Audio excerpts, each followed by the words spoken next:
Hey guys, welcome back to my channel. In today's video, I'm going to show you how to fix WhatsApp not working. If WhatsApp is not working, messages are not sending, or calls are not working, don't worry, this is a common problem and can be fixed. First, check your internet connection.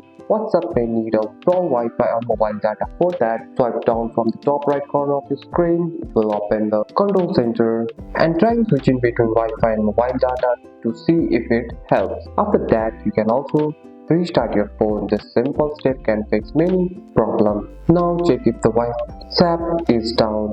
Sometimes WhatsApp servers stop working. If this happens, you just need to wait for the sometimes. After that, check for the update of the app. For that, go to the App Store. In the search bar, type WhatsApp and tap on update if available. An old version of the app can cause problem. If WhatsApp still doesn't work, go to the setting of your phone. Tap on General, tap on iPhone storage and delete unused app, photos or videos to free space. And that's it. That's all for today's video guys. If you found this video helpful, drop a like and subscribe for more videos. Thanks for watching. See you in the next one.